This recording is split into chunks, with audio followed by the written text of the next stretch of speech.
అందరికీ నమస్కారం. ముందుగా అందరికీ వినాయక చవితి శుభాకాంక్షలు. ఈరోజు మన ఛానల్లో వినాయక వ్రత కథ విన్నా చదివినా అపనిందలనేవి జరిచేరవట. ఆ వినాయకుని యొక్క వ్రత కథని ఈరోజు మనం ఈ వీడియో ద్వారా తెలుసుకుందాం. ఎక్కడా స్కిప్ చేయకుండా పూర్తి వీడియో చూస్తారని ఆశిస్తున్నాను. అంతకంటే ముందుగా ఇంతవరకు నా ఛానల్ని సబ్స్క్రైబ్ చేసుకున్న వాళ్ళు ఉంటే సబ్స్క్రైబ్ బటన్ని ప్రెస్ చేసి పక్కనే ఉన్న బెల్ ఐకాన్ని ప్రెస్ చేసి ఆల్ అనే ఆప్షన్ ప్రెస్ చేశారంటే నేను పెట్టే ప్రతి వీడియో మీ నోటిఫికేషన్ ద్వారా మొదటగా చూసేయచ్చు. ముందుగా వీడియోలోకి వెళ్ళిపోదాం. వినాయక చవితి పూజలో ముఖ్యంగా చెప్పుకోవాల్సింది వినాయక వ్రత కథ గురించి. ఈ కథను చదివినా విన్నా నీలాప నిందలకు దూరంగా ఉండొచ్చని శ్రీకృష్ణుడు తెలిపాడు. మరి కథ ఏంటో ఇప్పుడు తెలుసుకొని నిందలకు దూరంగా ఉందాం. వినాయక చవితి రోజు వినాయక వ్రత కథ వినడం వల్ల సకల సౌభాగ్యాలు పొందుతారని భావిస్తారు. వినాయక వ్రత కథ చదివేవారు లేదా పూజలో కూర్చునేవారు ముందుగా చేతిలో కొన్ని అక్షింతలు తీసుకోవాలి. కథ పూర్తయిన తర్వాత వాటిని తమ శిరస్సుపై వేసుకోవాలి. పూర్వం చంద్రవంశానికి చెందిన ధర్మరాజు దాయాదులతో మాయాజూదం వల్ల రాజ్యాన్ని పోగొట్టుకొని భార్య సోదరులతో వనవాసం చేస్తూ ఒకనాడు నైమిషారణ్యానికి చేరుకున్నాడు. అక్కడ శౌనకాది ఋషులకు అనేక పురాణ రహస్యాలను బోధిస్తున్న సూత మహాముని దర్శించి తనకు తిరిగి రాజ్యం పొందే మార్గం వ్రతం ఏదైనా ఉంటే చెప్పమని ధర్మరాజు వేడుకున్నాడు. అంతటా ఆ సూత మహర్షి సకల శుభాలను ఒసగే వినాయక చవితి వ్రతం గురించి వివరించారు. విఘ్నేశ్వరోపత్పత్తి, చంద్రదర్శన దోష కారణం, శాపమోక్షం గురించి ఆ మహాముని ఇలా చెప్పసాగెను.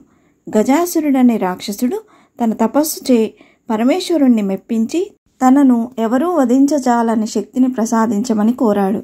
ఆపై శివుడు తన ఉదరమునందే నివసించాలని కోరడంతో అందుకు శివుడు అతడే కుక్షి అందు బందీ అయినాడు.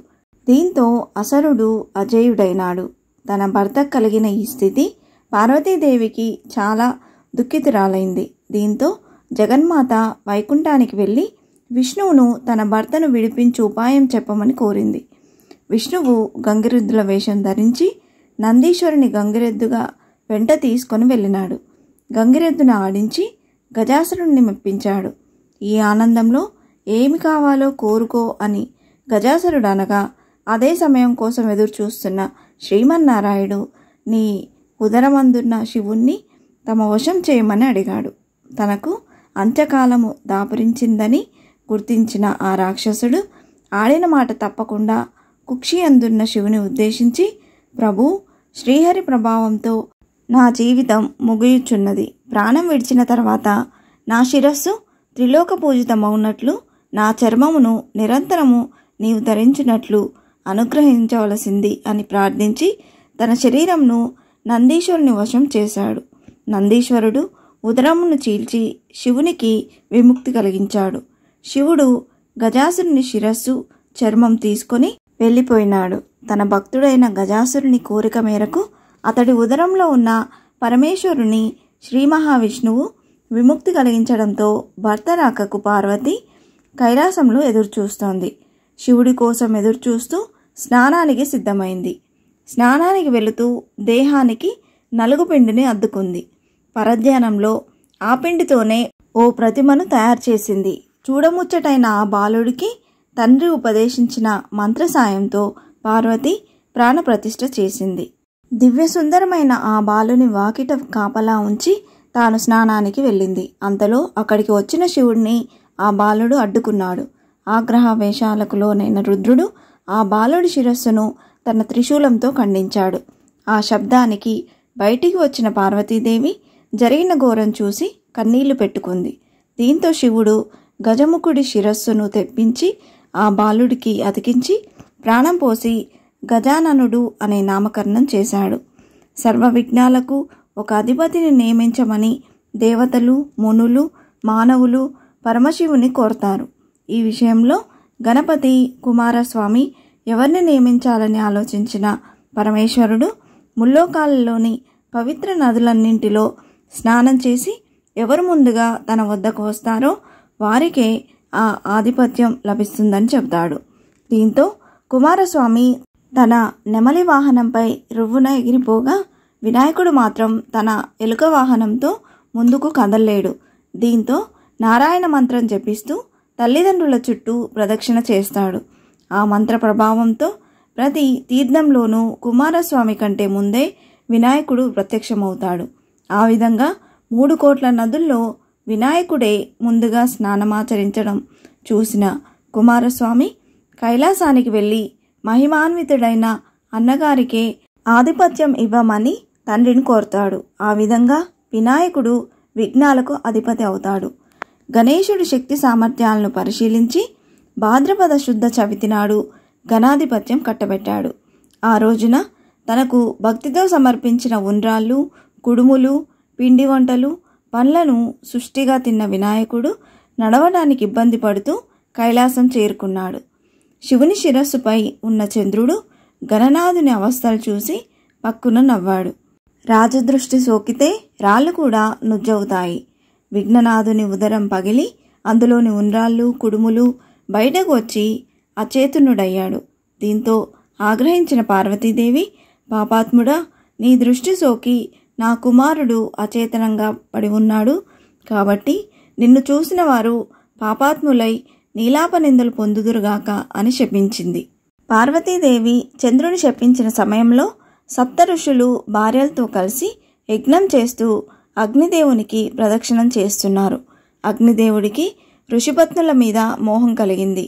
కోరిక తీరక శపిస్తారేమో అనే భయంతో అగ్ని క్షీణింపసాగాడు. భర్త కోరిక తెలుసుకున్న స్వాహాదేవి ఋషిపత్నుల రూపంలో అగ్నిదేవుణ్ణి చేరింది. అగ్నిదేవునితో ఉన్నది తమ భార్యలేనని భ్రమపడిన సప్త ఋషులు వారిని విడిచిపెట్టారు. శాపగ్రస్తుడైన చంద్రుని చూడటం వలనే ఋషుల భార్యలు నీలాపనిందలకు గురయ్యారని దేవతలు గ్రహించారు. వీరందరూ బ్రహ్మదేవునితో కలిసి కైలాసానికి వెళ్లారు. మరణించిన విఘ్నేశ్వరుణ్ణి బ్రహ్మదేవుడు తిరిగి బతికించాడు. తర్వాత పార్వతీదేవితో, అమ్మా, నీవు చంద్రునికి ఇచ్చిన శాపం వలన ఆపద కలిగింది, కావున శాపాన్ని ఉపసంహరించుకో అని కోరాడు. అప్పుడు పార్వతీదేవి ఏ రోజున చంద్రుడు విఘ్నేశ్వరుణ్ణి చూసి నవ్వాడో ఆ రోజు చంద్రుణ్ణి చూడకూడదు అని శాపాన్ని సవరించింది. ఆ రోజు నుంచి అందరూ భాద్రపద శుద్ధ చవితి నాడు చంద్రుణ్ణి చూడకుండా జాగ్రత్తగా ఉండి సుఖంగా ఉన్నారు. అలా కొంతకాలం గడిచింది. ఇప్పుడు శమంతకోపాఖ్యానం. ద్వాపరయుగంలో ద్వారకలో నివాసం ఉన్న శ్రీకృష్ణుణ్ణి ఓ నారద మహర్షి కలిశాడు. కాసేపు పిచ్చాపాటి మాట్లాడాక, స్వామి, ఈరోజు వినాయక చవితి, పార్వతి శాపం కారణంగా చంద్రుని చూడకూడదు, నేను వెళ్తాను అని కృష్ణుడికి చెప్పి నారదుడు వెళ్ళిపోయాడు. ఆ రోజు రాత్రి ఎవ్వరూ చంద్రుణ్ణి చూడకూడదని పట్టణంలో శ్రీకృష్ణుడు చాటింపు వేయించాడు. శ్రీకృష్ణుడికి పాలంటే ఇష్టం. ఆ రోజు రాత్రి శ్రీకృష్ణుడు ఆవు పాలను తాగుతుండగా పాత్రలోని పాలలో చవితి చంద్రుడి ప్రతిబింబాన్ని చూశాడు. దాంతో తనకెలాంటి అపనింద వస్తుందో అని చింతించాడు. కొన్ని రోజులు గడిచాయి. సత్రాజిత్తు అనే సూర్యుని వరంతో శమంతకమణిని సంపాదించాడు. రోజుకు 10 బారువుల బంగారాన్ని ఇచ్చే ఆ మణిని తీసుకొని ద్వారకకు వెళ్ళాడు. శ్రీకృష్ణుడు సత్రాజిత్తుకి అతిథి మర్యాదలు చేసి ఆ మణిని తనకు ఇవ్వమని కోరాడు. అందుకు సత్రాజిత్తు ఒప్పుకోలేదు. తర్వాత ఒకరోజు సత్రాజిత్తు తమ్ముడి ప్రసేనుడు శమంతకమణిని మెడలో వేసుకొని అడవికి వేటకు వెళ్ళాడు. అడవిలో ఒక సింహం ఆ మణిని చూసి మాంసం ముక్క అనుకొని ప్రసేనుణ్ణి చంపింది. మణిని నోట కరుచుకొని పోతున్న సింహాన్ని జాంబవంతుడు చంపాడు. శమంతకమణిని కొండగుహలో ఉన్న తన కూతురు జాంబవతికి ఆట వస్తువుగా ఇచ్చాడు. మరుసటి రోజు సత్రాజిత్తు తమ్ముడి మరణవార్త విన్నాడు. శ్రీకృష్ణుడే తన తమ్ముడిని చంపి శమంతకమణిని అపహరించాడని నిందించాడు. శ్రీకృష్ణుడు అది విన్నాడు. భాద్రపద శుద్ధ చవితి రోజు చంద్రబింబాన్ని చూసిన దోషం వల్ల తన మీద నింద పడిందనుకున్నాడు. శమంతకమణిని వెతుకుతూ అడవికి వెళ్ళాడు. ఒకచోట ప్రసేనుడి శవం కనిపించింది. అక్కడి నుంచి సింహం అడుగులు కనిపించాయి. వెతుకుతూ వెళ్ళి ఒక పర్వత గుహలోకి ప్రవేశించాడు. అందులో ఉన్న ఉయ్యాలకు కట్టిన మణిని చూసి దాన్ని తీసుకొని బయటికి రాసాగాడు. వెంటనే జాంబవతి పెద్దగా ఏడవసాగింది.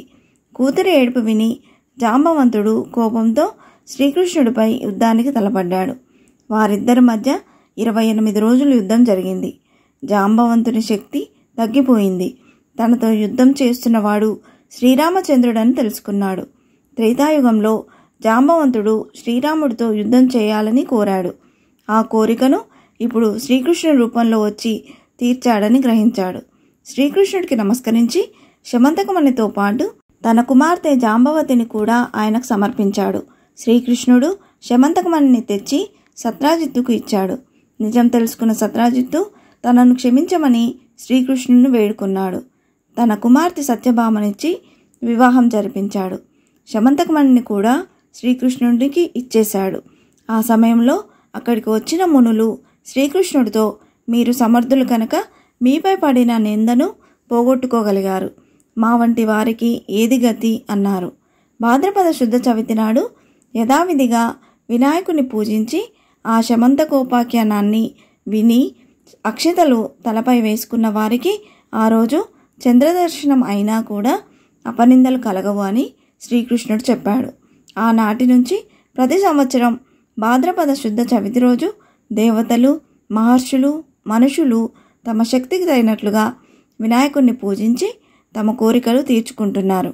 ఈ కథను చదివి కానీ విని కానీ తలపై అక్షతలను వేసుకొని వినాయక వ్రతాన్ని ముగించాలి. చివరగా వినాయకుని ఎదుట వీలైనన్ని గుంజీలు తీసి సాష్టాంగ నమస్కారం చేయాలి. కథ పూర్తయిన తర్వాత స్వామికి మంగళహారతులు ఇవ్వాలి. అనంతరం ఉద్వాసన మంత్రం చెప్పుకోవాలి. యజ్ఞేన యజ్ఞమయజంత దేవాస్తాని ధర్మాని ప్రథమాన్యాసాన్ దేహనాకం మహిమాన సచంతే యాత్ర పూర్వే సాధ్యాసంతి దేవా సర్వే జనా సుఖినో భవంతు అని చదువుకొని ఉద్వాసన పలకాలి.